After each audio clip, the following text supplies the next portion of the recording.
자, 그러면은 이어가지고 2016년 구졸 경채 시험 물리 해설 강의 이어가도록 하겠습니다. 제가 좀 목이 잠겼죠? 제가 오늘 아침에 그, 제보를 받아가지고, 여차저차해서 지금 오전부터 지금 밤 늦게까지 계속 인터넷에 제 강의 영상을 리마스터해서 업로드를 하고 있습니다. 그래서 좀 목이 좀 쉬어가지고 그런 거니까, 우리 고등학교 여러분 좀 잘 양해 좀 부탁드릴게요. 자, 11번 가도록 하겠습니다. 질량이 m인 행성이 타원궤도 긴 반지름이 r일 때 공전 주기가 t라고 나왔습니다. 자, 행성 나왔고 타원궤도 나왔으면 우리 뭐 돌려야 돼? 바로 케플러. 아이고. 케플러 떠올려야지. 케플러랑 만유인력 떠올리면 돼요. 케플러 법칙 세 가지 머릿속에 있어야죠. 자, 첫 번째 뭐야? 타원궤도 법칙. 타원궤도 법칙 떠올려야 되고, 두 번째 뭐 떠올려야 돼요? 면적, 속도, 일정 법칙. 세 번째, 이게 조화의 법칙. 조화의 법칙이랑 타원궤도를 운동하는 행성들의 주기의 제곱은 뭐에 비례한다? 반지름의 세제곱 또는 긴 반지름, 옛날 말로는 장반경이라도 해요. 장반경이라고도 불러요. 긴 반지름 세제곱에 비례한다 라고 케플러 아저씨가 고대시대에 딱 중세 이후에 딱 정해놨지. 우주는 이렇게 돌아가요.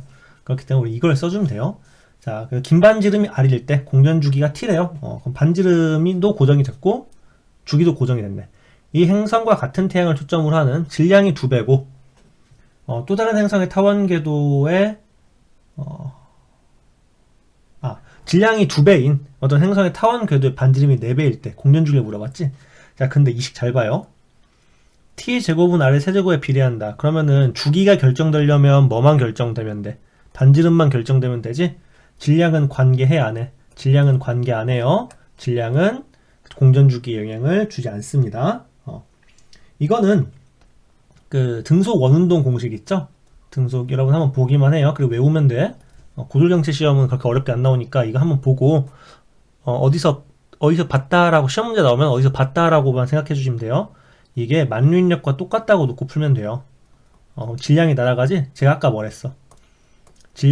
물리에서 약분되는 물리량은 결과에 영향을 안 준댔지? 아이고 멀지훈이 결과에 영향을 안 준댔지?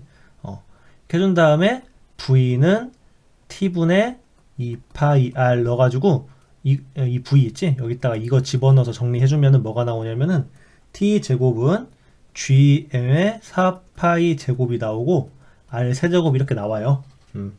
이거 가지고 문제 풀면 되는 거야. 그래가지고 우리가 결과로 이렇게 외우면 돼. t제곱, 주기의 제곱은 긴 반지름 세제곱에 비례한다. 질량은 중간에 약분됐으니까 영향을 주지 않는다. 그렇게 하면 돼요. 그러면 반지름이 4R로 나왔지? 반지름이 4R. 그럼 반지름이 4배가 됐잖아. 그러면은 반지름이 4배가 됐으면은 어떻게 돼야 돼? 2의 2승이 된 거지? 2의 2승이 됐으면은 주기는 어떻게 돼야 돼? 주기의 제곱 t제곱이 4의 3승 4의 3승이니까 반지름이 4배가 됐으니까 4의 3승 4, 4, 16 64가 되지. 64 있다가 루트 씌워주면 돼. 자, 잘 봐요. 어떻게 한 거냐면은 이렇게 암산해도 되는데 어떻게 한 거냐면 자, 지금 보면은 반지름이 4배가 됐잖아. 그치? 그러면은 여기다가 4r을 넣어주는 거야. 세제곱을 해주지. 먼저 반지름을 집어넣어. 그럼 64의 r의 세제곱이 나오지? 그다음에 여기 제곱 있잖아. 제곱 있으니까 64에다가 루트 씌워주는 거야. 그럼 8. 딱 이렇게 나오지? 답은 8t. 자, 문제 이렇게 풀어주시면 돼요. 자, 어떻게 한다고? 맨 처음에 반지름에다가 4배 집어 넣어주고 계산해준 다음에 이 제곱을 이용해서 루트 씌워주면 된다고. 이런 알고리즘으로 이런 순서도대로 풀어주면은 틀림없어요. 이렇게 풀어주면 돼요. 제법 간단한 케플러 법칙, 우주 법칙 문제였습니다. 자, 12번으로 넘어가도록 하죠. U자관 나왔네. 제가 U자관 나오면 뭐 떠올리라고 했어요? 이렇게 U자관 나오면 U자관이네. U자관이 딱 나왔어. 그러면 U자관이 딱 봤으면 사료강사님께서 뭐 떠올리라고 했어? 파스칼 원리 떠올리면 되겠지? 그럼 파스칼 원리 쓰면 돼요. 자, 봅시다. 피스톤의 단면적이 1대 4야. 1대 4 딱 나왔어. 단면적. 근데 이거 조심해야 돼. 이게 단면적인지 아니면 반지름인지 잘 봐야 된다. 반지름이면 파이 R 제곱으로 들어가지. 아니면 R제곱으로 들어가든지. 그치? 그러니까 이게 단면적 비율을 줬는지 아니면은 반지름 비를 줬는지 확인을 해야 돼요. 여기서는 그 면적비가 1대4로 나왔네. 이때 질량 10kg 추를 A1에 올려놓는다면 A2가 들어 올릴 수 있는 질량은 몇인가? 자, 그러면 이거 압력 파스칼의 법칙이 뭐야? 어디서든 압력이 똑같다. 그럼 면적분의 힘 해주면 되지? 그러면은 A1분의 F1은 뭐랑 똑같아야 돼? A2분의 F2 이랑 똑같아주면 되겠지? 근데 A1이 1이고 F1이 10G야. 10G야. 그러면은 A2는 4배지? 그럼 여기 몇 G가 와야 돼? 그렇지. 40G가 오면 되겠지? 그래서 답은 40kg 골라주시면 됩니다. 그래서 답은 4번. 이렇게 풀어주시면 돼요. 자, 됐지? 딱 말하는 대로 되잖아. 물론 제 말이 100% 맞다고는 확신할 수 없어요. 기출 시험 문제라는 게 그렇지. 누가 미래를 정확히 내다봐. 근데 제 경험상, 제 단연간의 경험상 이런 그림이 나오면은 뭘 쓰면 된다. 이런 그림이 나오면 뭘 쓰면 된다. 이런 보기가 나오면은 어떻게 대응하면 된다라고 말씀드리는 거니까 참고사항으로 알고 계시면은 될 것 같아요. 자, 13번입니다. 자, 13번 별표. 13번은 이거는 꽤 어려운 문제였어요. 정말 어려운 문제였어요. 왜냐면은 풀면서 말씀드릴게요. 그림은 질량 60kg인 스카이다이버가 공기 중에서 낙하할 때 시간에 따른 속도 변화를 나타낸 거래. 그러면은 시간 속도 그래프구나 라고 알 수가 있죠. 10초에서 15초 사이에는 일정한 속도로 낙하한다고 했을 때 그 구간에서 감소한 역학적 에너지를 물어봤어요. 자, 봐봐. 우리가 원래 자유낙하하면은 시간에 따라 가지고 속도가 어떻게 해야 돼? 계속 증가하지? 근데 실제로 이게 말이 돼? 이러면 우리 물방울 맞으면은 머리에 구멍 뚫린다? 구멍 송송 뚫릴 거야. 이런 불가능하지?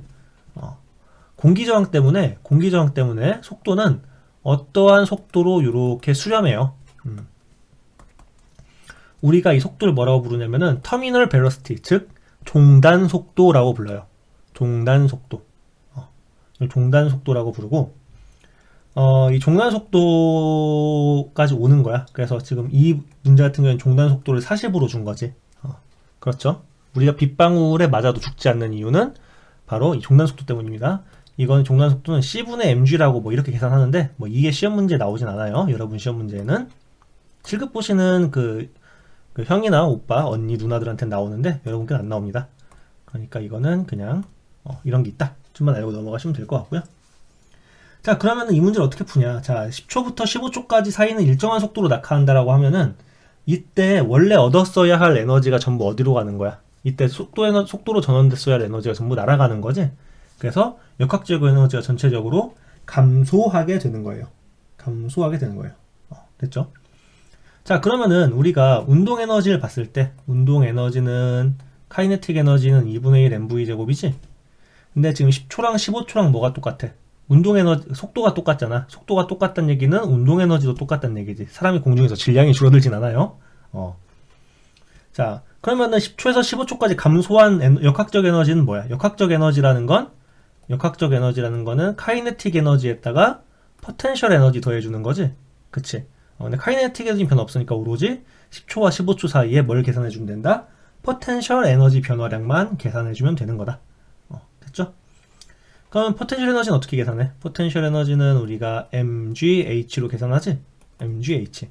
그러면은 이제 질량도 똑같고 중력과 속도도 똑같잖아. 그치? 근데 이동거리는 몇이야? 40m/s의 속도로 5초 동안 이동했어. 40m/s의 그 속도로 5초 동안 이동한 거지. 그러면은 5, 4, 20에서 200m 움직였다고 할 수 있잖아. 그치? 내 문제에서 질량은 60으로 줬고 중력과 속도는 10으로 줬으니까 계산하면은 얘는 2, 6, 12 있다가 12 한 다음에 0 숫자 세면 되지?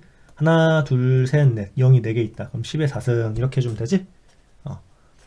그래서 총 역학적 에너지 단위 봐요. 이거 킬로줄이지? 킬로줄은 10의 3승이잖아. 그러니까 얘는 120 킬로줄 이렇게 써주시면 되겠습니다. 답은 1번 이렇게 골라주면 돼. 자, 이 문제가 어려운 문제였어요. 왜냐면은 에너지가 보존되지 않는 시스템이 나왔단 말이야. 역학적 에너지가 보존되는 경우에는 외력이 없어야 되는데 여기선 공기마찰력이라는 외력이 존재해서 에너지를 잃어버리는 거거든. 그러니까 역학적 에너지가 보존되지 않는 시스템의 문제는 몇 문제 없어. 그 마찰력 바닥 빼면은 그러니까 이런 거는 언제든지 다시 나올 수 있으니까 확실히 우리가 대비를 해야겠죠. 13번은 별표 쳐놓고 복습 하시는 걸 추천드릴게요. 자, 14번 가보겠습니다. 딱 보니까 뭐야? 광섬유지? 광섬유에서 중요한 건 뭐야? 광섬유를 이렇게 그렸을 때, 이 부분 뭐야? 이 부분을 뭐라고 불러? 클래딩이라고 부르지? 클래딩. 이 부분을 뭐라고 불러? 코어. 자, 코어의 굴절률이 커요? 클래딩의 굴절률이 커요? 당연히 코어의 굴절률이 큽니다. 그래서 광섬유는 전반사가 일어나. 자, 전반사 조건 두 가지가 뭐야? 첫 번째, 굴절률이 큰 매질에서 굴절률이 작은 매질로 빛이 진행할 것. 두 번째, 임계각 이상의 각 조건이 주어질 것. 이 두 가지가 맞아 떨어져야지. 이게 이제 시험 문제 출제되거나 아니면 다음과 같이 코어 클래딩, 광섬유 모양으로 시험에 출제되거나 되게 이런 식으로 나오거든. 여기서는 광섬유에 대한 문제네. 그리고 옳지 않은 것을 고르라 그랬어.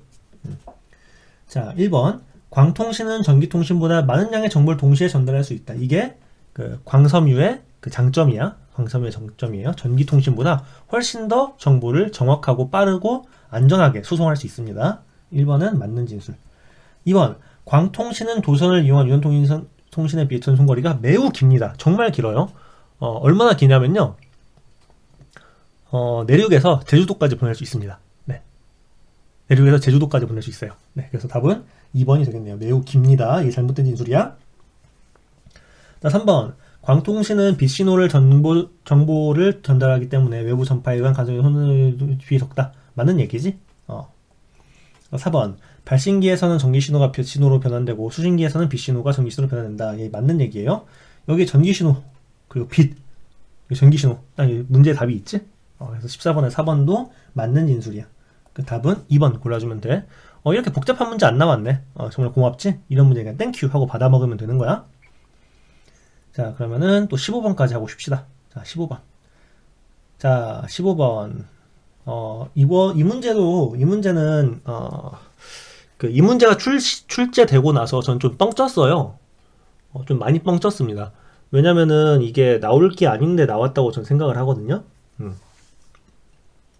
왜냐면은 이거는 옛날 교육과정, 그러니까 6차 교육과정이랑 7차 교육과정에 물리 2에서 많이 나오던 개념, 내신 문제로 많이 나오던 문제예요. 자, 같이 한번 보죠. 일정한 크기의 전기장이 걸려 있어. 그리고 질량이 m이고 전하량이 2인 전하를 전기 상태에서 놓았더니 오른쪽 운동했대. 자, 그러면은 얘는 여기가 플러스지? 여기가 마이너스고. 그럼 얘는 무슨 전하야? 얘는 양전하라는 사실을 알 수 있겠다. 그치? 얘는 양전하라는 사실을 알 수가 있고요. 그 다음에 오른쪽으로 운동하기 시작했대요. 이 물체가 t초 동안 이동한 거리는, 자, 이게 뭐냐면은, 이건 왜 어려운 문제냐면은, 전기 단원이랑, 전기 자기 단원이랑, 역학 단원이랑 합쳐놓은 거야. 단원간 합성 문제여가지고, 수능으로 치면은 3점짜리고, 공무원 시험으로 치면은 꽤 어려운 난이도에 속하는 거예요. 자, 어떻게 푸는 거냐면은, 이 물체는 지금 힘을 받아서 이동하지? 그치? F는 ma라는 힘을 받을 거예요. 그쵸? 그러면 근데 얘를 움직이게 하는 힘의 원천은 뭐야? 바로 쿨롱 힘이지? 쿨롱 힘. 그러니까 전기력은 어떻게 써? F는 QE 이렇게 쓰지? 전하량 곱하기 전기장. 그래서 QE로 쓰는데 전하량이 스몰 e라고 나왔네? 그럼 E 이렇게 써주면 되는 거야. 그럼 얘의 가속도는 어떻게 돼? m분의 2의 2라고 나와요. 우리가 얘를 뭐라고 부르냐면은 만약 이 입자가 전자라면 얘를 뭐라고 부르냐면은 비전하라고 불러. 비전하. 비전하란 전자의 질량분의 전자의 전하량의 비율을 의미해요. 이건 뭐 TMI고.